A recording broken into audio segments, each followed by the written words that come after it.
गणनायकाय गणदैवताय गणाध्यक्षाय धीमहि गुणशरीराय गुणमण्डिताय गुणेशानाय धीमहि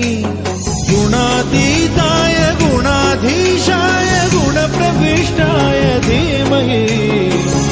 एकदन्ताय वक्रतुण्डाय गौरीतनयाय धीमहि गजेशानाय भालचन्द्राय श्रीगणेशाय धीमहि